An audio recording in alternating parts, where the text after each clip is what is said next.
बहुत पुराने जमाने की बात है। बगदाद के किसी गांव में एक गरीब आदमी रहता था जिसका नाम माज था।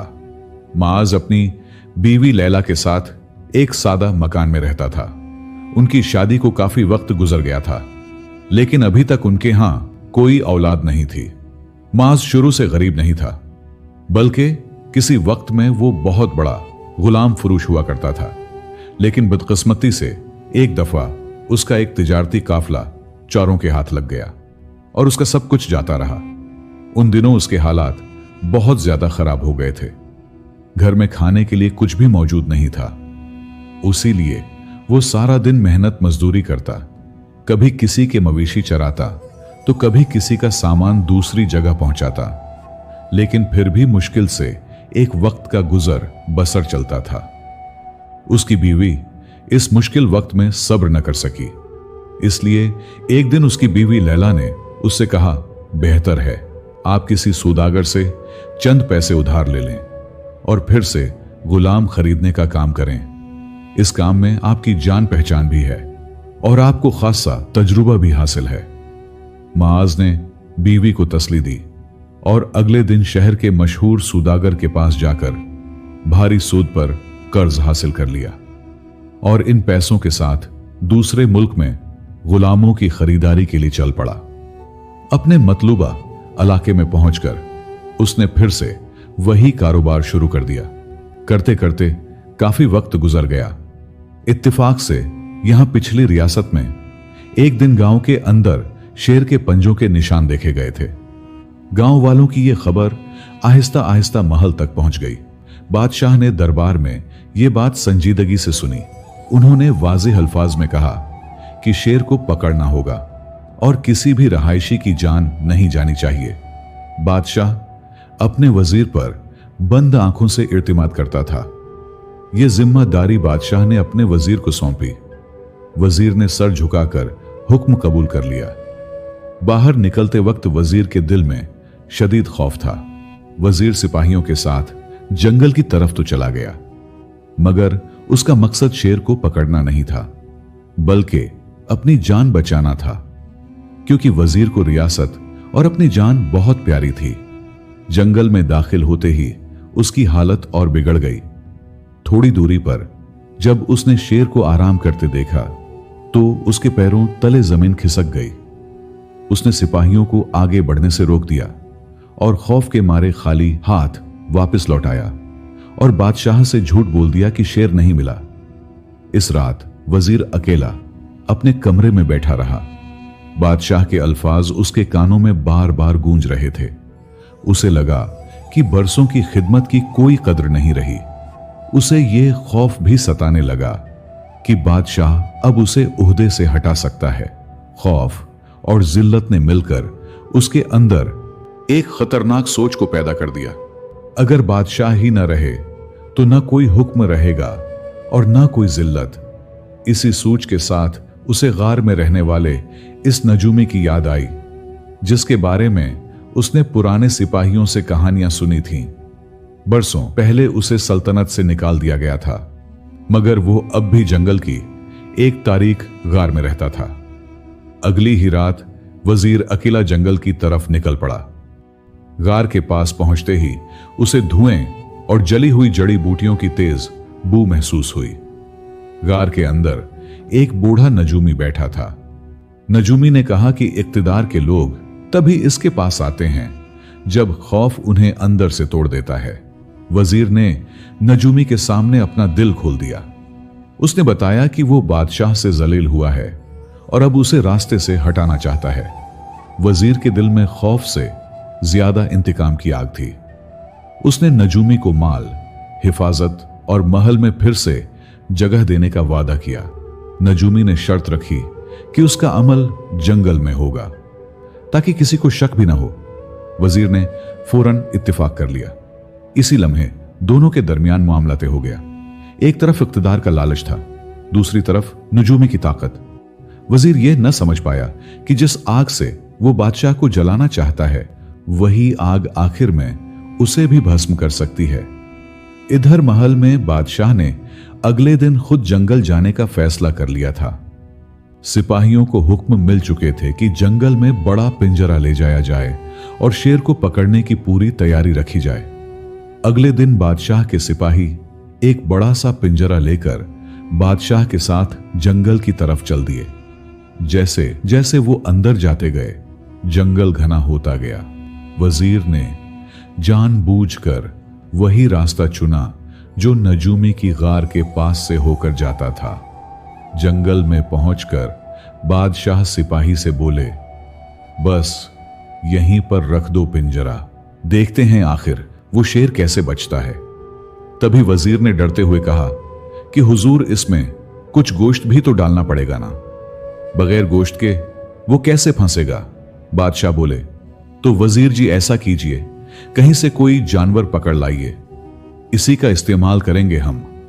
वजीर फिर कोई जानवर पकड़ने गया और थोड़ी देर बाद आकर बोला, हुजूर, पास में यही एक नौजवान कुछ बकरियां चरा रहा है।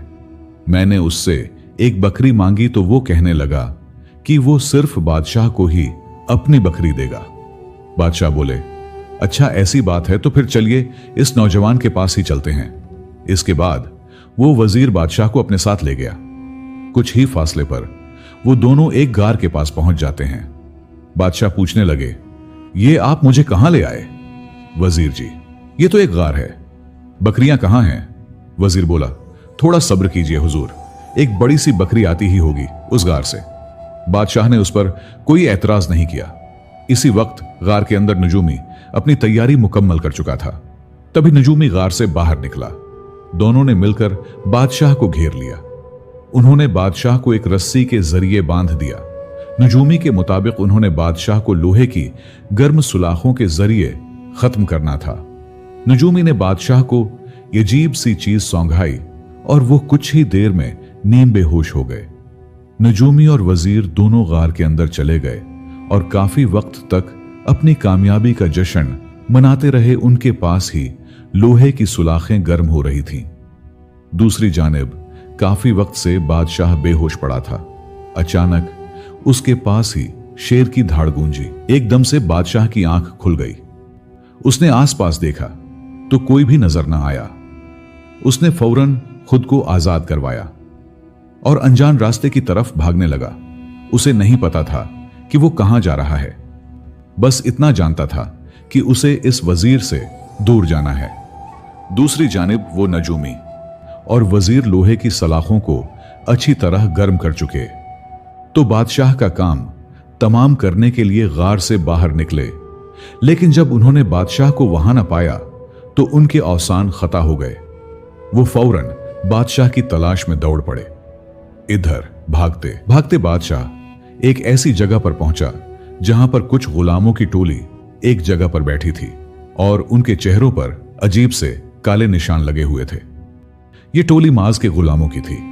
माज ने दूसरी रियासत से कम दामों में गुलाम खरीदे थे और अब वो उन्हें अपने शहर में लाकर अच्छे दामों में बेचना चाहता था। चूंकि वो काफी वक्त से सफर कर रहे थे, इसीलिए अब वो चंद पल यहां आराम करने के लिए रुके थे। उनके चेहरों पर निशान इसीलिए लगाए गए थे ताकि उनकी पहचान रहे कि ये लोग हमारे काफिले के हैं। बादशाह ने दूर से जब इस टोली को देखा तो खुद के चेहरे पर जल्दी से इन्हीं की तरह के निशान लगा लिए और बड़े ही सुकून से इस टोली के अंदर शामिल हो गए। कुछ ही फासले पर एक दरख्त के नीचे माज बैठा हुआ था। तभी उसे गुलामों की टोली में अचानक हुई हलचल महसूस हुई। उसने आंखें खोली और उसे बस एक लम्हे का वहम समझकर निगाह हटा ली, मगर वो मंजर इसके दिल में कहीं अटक गया। इधर जंगल की तरफ से वजीर दौड़ता हुआ आया। उसने दूर से ही गुलामों की टोली को देखा और उसका दिल धड़कने लगा। उसे पूरा यकीन था कि बादशाह इसी तरफ भागा होगा, मगर जब वो टोली के पास पहुंचा तो उसके कदम रुक गए। सारे गुलाम एक जैसी मिलती जुलती शक्ल के थे। उसे कुछ समझ नहीं आ रहा था कि वो किसे ढूंढे। वजीर ने इधर उधर निगाह दौड़ाई और फिर माज की तरफ बढ़ा। उसने सख्त आवाज में पूछा, क्या उसने किसी आदमी को जंगल की तरफ से आते देखा है? माज अचानक आए इस सवाल से चौंक गया। उसने सच सच कहा कि उसे ठीक से पता नहीं। तुम इन गुलामों में से तलाश कर लो। वजीर ने बादशाह की शक्ल समझते हुए एक आदमी को साथ ले लिया और उसने माज से कहा कि वो इस आदमी को महल ले जा रहा है और बदले में उसे इनाम मिलेगा। माज को पूरी बात समझ नहीं आई, मगर उसने मुखालफत भी नहीं की। उसे लगा कि शायद ये कोई सरकारी काम होगा। वजीर इस आदमी को लेकर चला गया, जबकि असल बादशाह इसी टोली में खड़ा सब कुछ देख रहा था। उसे लगा जैसे किस्मत ने उसे आखिरी लम्हे में बचा लिया हो, मगर साथ ही एक कड़वा सच भी सामने था। अब वो मुकम्मल तौर पर माज की रहमो करम पर था। शाम ढलने लगी थी। माज सब गुलामों को लेकर घर की तरफ चल पड़ा। बादशाह भी इसी टोली के साथ आहिस्ता आहिस्ता चलने लगा। घर पहुंचकर माज ने गुलामों को एक कमरे में बंद कर दिया। बादशाह भी चुपचाप एक कोने में बैठा रहा। जब माज वहां से जाने लगा तो उसकी नजर बादशाह पर पड़ी। उसे लगा जैसे वो गुलाम उसे देख रहा है, जैसे कुछ कहना चाहता हो। लेकिन बादशाह इस उम्मीद पर था कि कब उसे मौका मिले और वो इस माज से बात करे। इस रात माज ने सारे गुलामों को खाना खिलाया और वापस अपने कमरे में चला गया। क्योंकि सारे गुलाम सफर करके थक चुके थे, इसलिए सभी चंद ही लम्हों में सो गए। लेकिन बादशाह को नींद नहीं आ रही थी।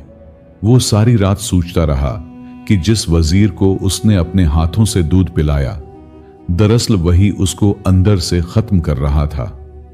इधर माज जिसने कर्ज लेकर इन गुलामों को खरीदा था, वो इस सोच में था कि इन गुलामों को बेचकर अपना कर्ज भी वापस करेगा और घर के हालात भी बेहतर बनाएगा। चंद दिन बाद ही उसने इन गुलामों को शहर की बड़ी मंडी में लेकर जाना था। इसी दरमियान गांव में खबर फैल गई कि सौदागर फहीम अचानक अपने उधार के पैसे वापस मांग रहा है। थोड़ी देर बाद फहीम खुद माज के घर आ पहुंचा। उसकी आवाज में मिठास कम और धमकी ज्यादा थी। उसने साफ कहा कि उसे फौरन पैसे चाहिए, वरना वो बदले में ये गुलाम ले जाएगा। मुआज घबरा गया। उसके पास देने को पैसे नहीं थे। उसने अल्तजा की कि थोड़ा वक्त दे दिया जाए, मगर सौदागर न माना। आखिरकार फहीम ने मजबूरी में कहा कि वो एक गुलाम छोड़कर बाकी सारे गुलाम सौदागर को दे देगा। सौदागर ने फौरन हामी भर दी। गुलामों को ले जाने की तैयारी होने लगी। बादशाह का दिल जोर से धड़कने लगा। उसे लगा कि अब उसका अंजाम करीब है। अगर वो चुना गया तो वो किसी और के हाथों चला जाएगा, शायद फिर कभी वापस ना आ सके। मगर किस्मत ने फिर करवट ली। सौदागर ने जल्दी में गुलामों को गिना और उनमें से सिवाय बादशाह को बाकी सभी को ले गया। जब सौदागर चला गया तो माज की आंखें नम थीं, मगर उसने अपने दिल को संभाल लिया। इस रात बादशाह ने माज से यह कहा कि वो एक इस रियासत का बादशाह है और वजीर ने एक नजूमी के साथ मिलकर उसको मारने की कोशिश की, क्योंकि वो बादशाह का तख्त छीनना चाहता है। लेकिन खुशकिस्मती ये थी कि उस वक्त बादशाह उनके चंगल से निकल गया। बादशाह ने कहा कि वो इस उम्मीद पर था कि उसे मौका मिले और वो इस माज से बात करे, लेकिन सभी गुलामों की वजह से वो उससे बात नहीं कर सका। बादशाह ने पूरी तफसील से ये सारी कहानी माज के गोश गुजार कर दी। माज ने सब्र से सारी बात सुनी। उसके चेहरे पर खौफ नहीं बल्कि फिक्र और रहम था। उसने कहा कि अगर ये सच है तो ये सिर्फ बादशाह की नहीं बल्कि पूरी सल्तनत की आजमाइश है। उसने तजवीज दी कि उन्हें बादशाह के दरवेश के पास जाना चाहिए। मुआज जानता था कि बादशाह की मदद करना आसान नहीं होगा। उसमें उसकी जान और खानदान की सलामती सब दांव पर लग सकती थी। मगर उसके अंदर का मजदूर, जिसने हमेशा सही और गलत का फर्क समझा था, पीछे हटने को तैयार नहीं था। इस रात फैसला हो गया। अगली सुबह वो दरवेश के ठिकाने की तरफ निकल जाएंगे। रात भर माज जागता रहा। नींद उसकी आंखों से दूर रही थी। सुबह की ठंडी हवा के बीच माज आगे आगे चल रहा था और उसके पीछे बादशाह, जिसने अपना चेहरा छुपाया हुआ था। रास्ता आसान नहीं था। कभी पथरीली जमीन, कभी घना जंगल और कभी सूखी नदी की तरह। माज जब जब रुकता, बादशाह भी रुक जाता। गविया वो जानता हो कि यही शख्स अब उसकी ढाल है। बादशाह के दिल में पहली बार यह जज्बा आया कि उसने जिंदगी में शायद पहली बार किसी राया पर मुकम्मल तौर पर भरोसा किया है। काफी वक्त बाद वो दरवेश के ठिकाने के करीब पहुंचे। ये कोई अजीम जगह नहीं थी। मिट्टी की कोठरी, आसपास कुछ पुराने दरख्त थे। दरवेश बरसों से इक्तिदार से दूर रहते थे, मगर सल्तनत का इल्म और अखलाक अब भी उन्हीं के हाथों में महफूज था। जैसे ही उनकी नजर बादशाह पर पड़ी, वो कुछ लम्हों के लिए खामोश हो गए। उन्हें किसी तारुफ की जरूरत नहीं थी। उनकी आंखों में न हैरत थी न खौफ। दरवेश ने पहले माज और बादशाह को अंदर बैठने को कहा। इसके बाद तीनों में काफी वक्त तक गुफ्तगू चली रही। मंसूबे के मुताबिक दरवेश ने अपने मोतबर शागिर्दों के जरिए महल पैगाम भेजा। पैगाम पढ़ते ही वजीर घबरा गया। उसे पहली बार एहसास हुआ कि उसकी साजिश जाहिर हो चुकी है। दरवेश खुद महल पहुंचे और दरबार सिपाहियों को हुक्म दिया कि वो नजूमी को पकड़ कर लाएं। नजूमी को बुलाया गया। सबके सामने नजूमी ने इकरार कर लिया कि वजीर ने ही उसे माल और इख्तिदार का लालच देकर बादशाह को मारने का अमल करवाया था। वजीर को इसी वक्त कैद कर लिया गया। सिपाहियों के साथ दरवेश और नजूमी जंगल की इस गार तक पहुंचे और गार के अंदर आग लगा दी गई। बादशाह के महल लौटते ही दरबार फिर से सजा। वजीर को सबके सामने उसके जुर्म के लिए उम्र कैद की सजा दी गई। नजूमी को सल्तनत से निकाल दिया गया और उसके इल्म पर हमेशा के लिए पाबंदी लगा दी गई ताकि वो फिर किसी को गुमराह न कर सके। आखिर में बादशाह ने माज को दरबार में बुलाया। उन्होंने न उसे वजीर बनाया न कोई बुलंद ओहदा दिया, बल्कि उसे गांव और किसानों की मुश्किलात सीधा बादशाह तक पहुंचाने का इख्तियार दिया। माज को इतना माल दिया गया कि उसका खानदान फिर कभी मुहताजी न देखे। बादशाह खुद भी बदल चुके थे। उन्होंने समझ लिया था कि इक्तिदार का मतलब सिर्फ हुक्म देना नहीं, बल्कि अपने लोगों के दुख को महसूस करना है। एक वक्त जो बादशाह खुद को सबसे ऊपर समझता था, वही अब जमीन से जड़कर हुकूमत करना सीख चुका था। यह वाकया एक सबक बन गया कि तकबर इंसान को गिरता है और रहम इसे फिर से उठा देता है। अल्लाह की तरफ से यह एक आजमाइश थी जिससे सबने सबक सीखा कि हर चीज अल्लाह की मर्जी से होती है और सब्र शुक्र से ही नजात मिलती है। दोस्तों, उम्मीद करता हूं मेरी आज की यह कहानी आपको पसंद आई होगी। पसंद आने की सूरत में उसे लाइक करें, चैनल को सब्सक्राइब करें और हमें कहां से सुन रहे हैं कमेंट में लाजमी बताएं। शुक्रिया।